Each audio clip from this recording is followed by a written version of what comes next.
Ruckosaurus Rex, the channel where we review and discuss all things dinosaur and other prehistoric animals. What we got going on here, everyone, is take 2.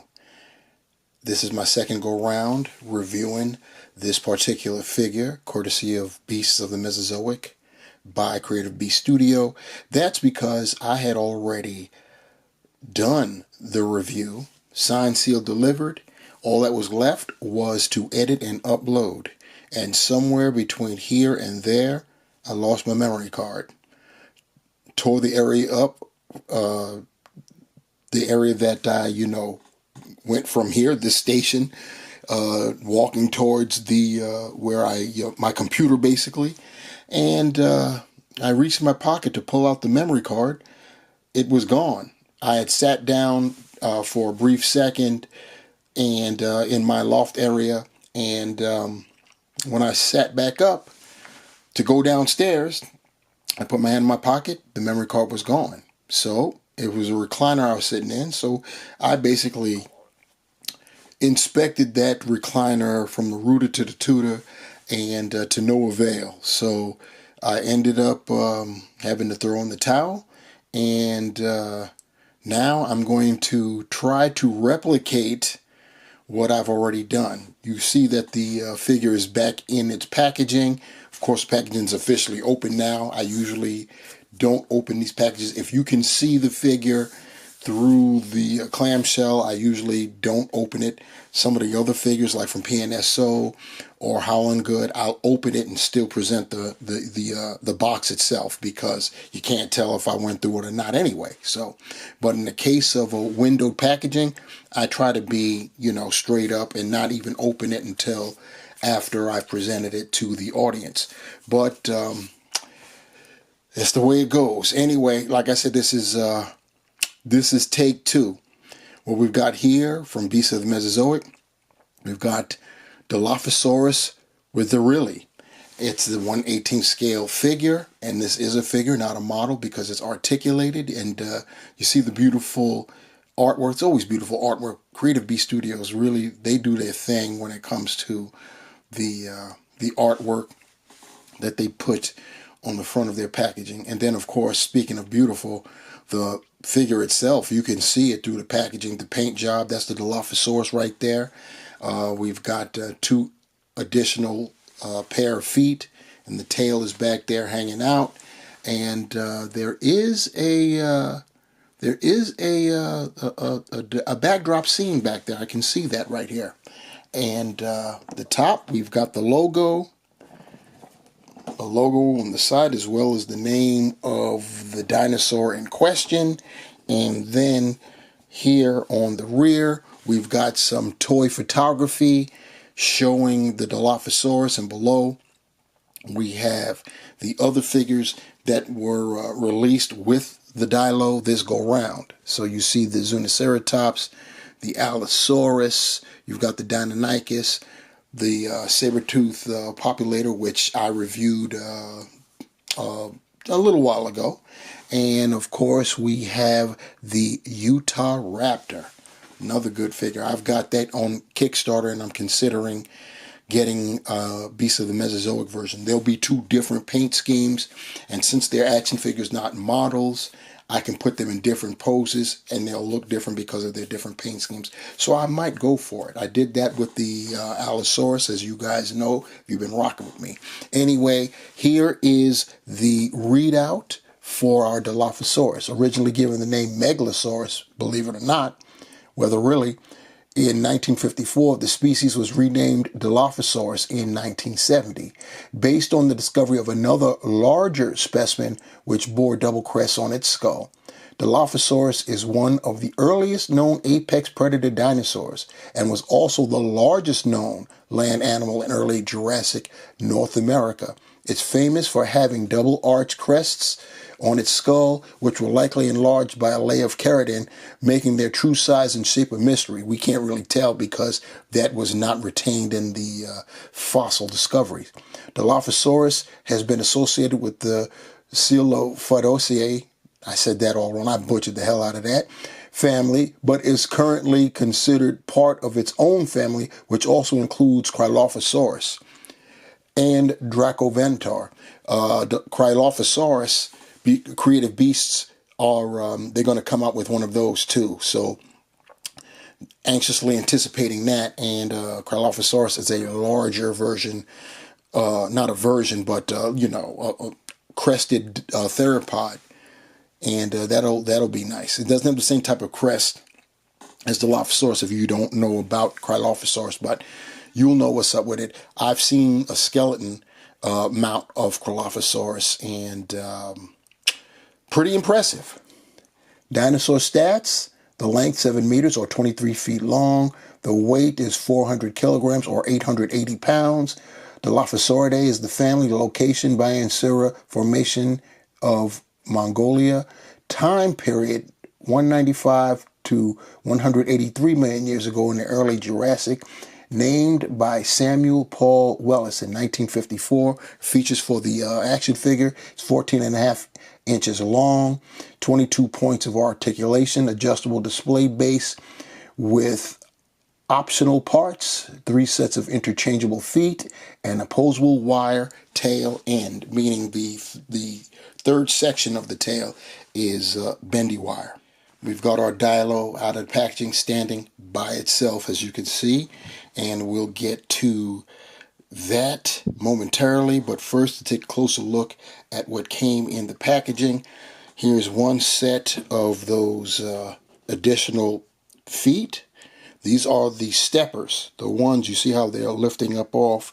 Those are the stepping feet, and then here, the other set, these are the feet that they would be all the way off the ground because the toes are closer together, as you can see there. We get the instructions on how to apply the tail and how to apply the feet and how to build the base. So we get that, and then of course we get the card that we always get with a Beast of the Mesozoic or a Creative Beast Studio production, if you will. So you've got the artwork that we saw on the front of the packaging, and then on the rear we have that toy photography as well as the information that I read to you guys previously.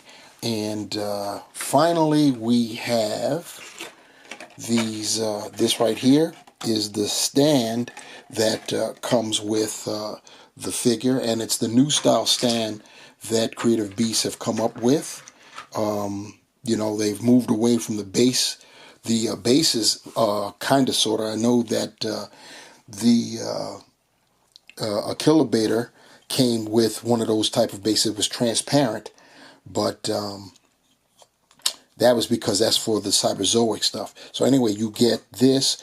Like I said, I had already done this part. That's why this padding is down there, because I applied it on screen before in my first take. So what you do is you basically put that in, and then you have that, and I'll set that down for right now and pull out the other pieces, which I have here. You've got the gooseneck. I call it the gooseneck, and that goes on the upper end here, and it swivels, just sits in there. And then you get 2 different kinds of cradles. You've got one that's wider. This one, you would probably put this closer to the upper torso or the neck area. Then you have this cradle, which looks like it'll probably be good for around the tail area. You could probably get it in the neck area too. We'll check that out later on after we check out our Dilo, which we're going to do right now. Like I said, he was standing on its own, but you have to really work with them to do that because they're bipedal, these theropods. So, but you can get it done. That was just I tried to get it in a nice vanilla pose. I could probably get it to stand on its own in a more dynamic pose because I'd be able to do more things creatively with those hind limbs. Anyway, taking a look at our Dilophosaurus. See if I can get a nice, there we go. Have to zoom in. That head is beautiful. The crest is what's setting it off for real. This blue color with the brown striping is all that. The eye is also blue with a black pupil, and then you have the blue streaks or line stripes, whatever you want to call it, going around the eye. Then you have some spots right there on the rear, and then the rest you see. The base paint is like this tannish color with dark wash to bring out the textures. Then you've got the brown striping, and you also have the brick brown, also overlaid striping that's in between the tan and of course what you got going on with that. So you've got basically the tan, then you've got the rust brown, orange brown color, and then of course the blue comes over that. And the crest is just totally separate. The snout has got that orange brown, brick brown type of coloring. Then when you go down the neck, you could see that we start off like this kind of black. Maybe it's a dark charcoal gray. I'll call it black just to keep it simple. It goes down, and then you have some wash there. There's some of that blue that was in the skull coming down, and then of course it transitions even more so, as you can see. Very, very nice. Give you a look at the top so you can see what's going on. Look at the dorsal area, all brown as it comes down that way, and you got more, or I said brown, I meant black. And then it, yeah, this is definitely like a charcoal gray when you get over here. It starts off darker, but it gets lighter as you get further down the belly of the torso. Looking at that forelimb, we've got that same black going right down the arm, ending the feathering right here. And then you've got, of course, the bare-skinned fingers and the claws painted black. And looking at the right arm, let's lift that up some so you can see the interior. You could tell that the feathering is only on the outside of the arm. Pretty cool. And there you have that.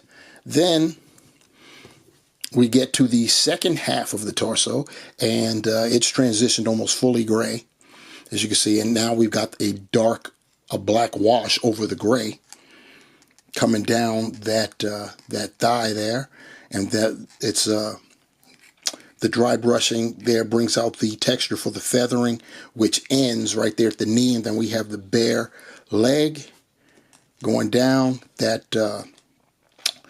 orange brown, brick brown color. Then of course the toes, once again painted, the claws painted black.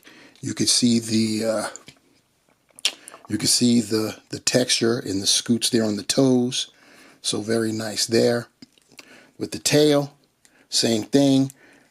Gray with the black dry brush going over it, and it just ends right there at the lower portion of the tail. We go down, the feathering just stops, and we've got the bare skin. We've got more of that dry brushing there, and then when we get to the end of the tail, you see we've got the nice brown striping, and then when we get to the tip, it just goes solid brown and then solid black. So pretty nice. The underbelly, you see more of the striping there, and the wash, or the dry brushing I should say, as we go up, it's more orange or brick reddish, as you see there. And the same thing when you get here to the middle of the torso. It lightens up when you get to the chest plate over there. And then of course you've got that neck. So the coloration on the Dilophosaurus is lovely. I really think this is nice in terms of the articulation. The jaw, of course, opens, and it opens pretty wide. And then now that I've opened the jaw, and in my first draft of this review, I went through the articulation just methodically like I always do. And then when I got to my closing segment and the pose I had the Dilophosaurus mouth was open, and right in the middle of my summation, I noticed that the interior of the mouth was this blue color, which is crazy to me that it's blue. I mean, it's, you know, it looks nice, but I don't know how realistic that is. But still, that would probably be my only nitpick. It's beautiful, but I don't know how realistic it is. The teeth, on the other hand, are painted nicely. And you look on the underside there, if I can get it where you could see some with some light.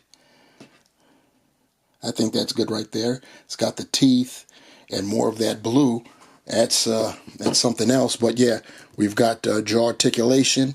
We've got the Dilophosaurus had a pretty long neck, and it reflects here with this figure. This neck is in 3 sections, not including the head, and they all have articulation and move independently to the point where look how much range I get on that neck for this guy. Very, very nice. And even for the shorter necked theropods, Creative Beast Studios they've definitely improved their neck ranges. If you recall the Tyrannosaurus Rex with that collar or whatever it was covering the neck, it didn't have that much range for the neck, and they've improved greatly, because when they came out the other Tyrannosaurs, for that particular series, they had better neck range too. The arms, forelimbs, you can of course rotate 360. They flail out, as you can see right there. You have articulation at the elbow and a swivel, and then you have articulation there at the paw, and it swivels, which is almost redundant. I had mentioned with the Achillobator, who doesn't have rotating wrists, if you want to call them that, and I had stated it didn't bother me because, you know, the dinosaurs, they couldn't pronate their hands anyway, so there was no real reason to have them turn like that, because they really couldn't anyway. So, but it's nice to have additional articulation, and if with yours you could do whatever you want. You may have a Jurassic Park, Jurassic World fetish, and kangaroo hand your dinosaurs. That's your business. Anyway, the center, the torso, you can left, right, left it, go up and down, and you can even rotate. So you got that. The hind limbs, they flail out a bit. You can rotate them. You're not going to 360 them. You may pop it out because the torso is going to get in the way of trying to swivel it in a circle. But you get enough range for sure. You've got knee articulation. You have ankle articulation, and it swivels at that ankle. You also have up down with the feet, and they swivel as well. You don't get that much pivot, so we kind of lost pivot with our Creative Beast action figures. Tail, this is where you connect up, and you get some articulation there. As you can see, you could rotate to go up, down, left, right, and every section the same thing. You get that. And then here at this third section, you get the same thing, plus it has bendy wire. So pretty nice. That is the articulation scheme, the paint scheme, the design for our Dilophosaurus. Here's Dilo utilizing the stand that comes with it. I'm using the wider cradle, and you see that I got it right there around the neck, and looks if you want to display your figures, like on a shelf or something like that, and have them like lined up, this stand is great for that. This size comes with obviously the size of the Dilophosaurus. You get larger ones with the likes of Allosaurus, and they sell that size separately, and they sell the largest size separately, so you can get one for your Tyrannosaurus Rex and be able to pose that guy and get him into some more realistic dynamic poses, because he's a big boy and pretty heavy. And for comparison, I figured I'd bring out, or I should say left out, the previously reviewed Achillobator, the Cyberzoic version of it. And here we go right there. I'm still very impressed with Achillobator. Full name Achillobator giganticus, and there's a reason why. It's a raptor, and it was huge, along the lines of Dakota raptor, and of course, the most well-known of the large raptors, Utah raptor. And to sum up my thoughts on the beast of the Mesozoic, Dilophosaurus, from Creative Beast Studio. Beautiful figure for sure. The paint job is superb, especially the skull. I'm a little thrown off by the blue in the mouth, but other than that, the skull is just all of that. The blue on the crests. I mean, what more can I say? The nice dark coloring with the feathering, the separation between the feathers and the skin, and the paint that shows that separation is spot on and spectacular. It's a very, very nice model. It's got all the articulation you need, and with those different feet, it's just this is another great figure from Creative Beast Studio, and I'm still in it to win it here. I might get another one of these guys. I don't know, but I am very impressed with the one I have. What do you guys think about the beast of the Mesozoic, Dilophosaurus? Let me know down below your opinions on this and anything from them, and anything about this channel if you want to. Just let me know what's up. And yeah, there's nothing else I can really say about this guy. So yeah, leave your comments below, like, share, subscribe, hit the notification bell, do all the things, you know the rules. And until next time, hey, Rexaurus Rex, Dilophosaurus, we are out. Peace.